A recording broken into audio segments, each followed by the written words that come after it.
বিসমিল্লাহ ওয়াসসালাতু ওয়াসসালামু আলা রাসূলিল্লাহ আম্মা বাদ। সম্মানিত দর্শক, এখন আমি খুবই গুরুত্বপূর্ণ ছোট একটি হাদিস নিয়ে আপনাদের সামনে আলোচনা করব।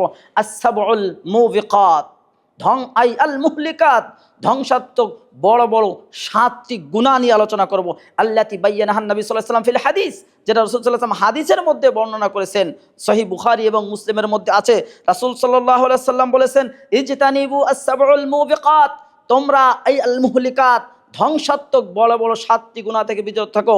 ক্বালু ইয়া রাসূলুল্লাহ মা হুন্না, সেগুলি কি? সাহাবীরা জিজ্ঞাসা করছেন। ক্বালা সাল্লাল্লাহু আলাইহি ওয়াসাল্লাম, তখন রাসূল সাল্লাল্লাহু আলাইহি ওয়াসাল্লাম বলছেন, আশ-শিরকু বিল্লাহ, আল্লাহর সাথে শিরিক করা মারাত্মক বড় গুনাহ। এটা আল্লাহ তাআলা বলছেন কুরআনুল কারীমের মধ্যে যে ওমা ইশরিক বিল্লাহ ফাকাদ হারামাল্লাহু আলাইহিল জান্নাহ, যে শিরিক করবে তার জন্য আল্লাহ জান্নাত হারাম করে দিয়েছেন। সুবহানাল্লাহ, নাউযু বিল্লাহি মিন যালিক। শিরিক সবচেয়ে বড় গুনাহ। দ্বিতীয় নাম্বার হচ্ছে আস-সাহর, জাদু।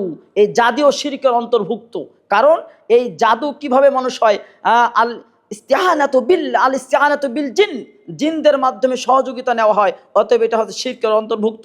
3 নাম্বার হচ্ছে ওয়াকাতলুন নাফসুল্লাতী হারামাল্লাহু ইল্লা বিল হক, অন্যায়ভাবে মানুষকে হত্যা করা, এটাও হচ্ছে কবিরা গুনাহ, মারাত্মক গুনাহ। আল্লাহ তাআলা কোরআনুল কারীমে বলছেন, ওমা ইয়াকতুল মুমিনান মুতাআম্মিদান ফাজাযাউ জাহান্নাম খালিদান ফিহা ওয়া গাদিবাল্লাহু আলাইহি ওয়া লাআনাহু ওয়া আদ্দা লাহু আযাবান আযীমা। 5টা গুনাহ, বড় বড় 5টা শাস্তি, যে অন্যায়ভাবে মানুষকে হত্যা করবে। 4 নাম্বার কবিরা গুনাহ হচ্ছে ওয়াকলুর রিবা, সুদ খাওয়া, এবং ওয়াকলু মাল আল ইয়াতীম, ইয়াতীমের মাল আত্মসাৎ করা, ওয়াকসফুল মুহসানাতিল গাফিলাতিল মুমিনাত, কোনো ইমানদার কোনো নারীকে, সতী কোনো নারীকে মিথ্যার অপবাদ দেওয়া, এবং ওয়াত্তাওয়াল্লি ইয়াউমাজ যাহাফ, যুদ্ধের ময়দান থেকে পালায়ন করা।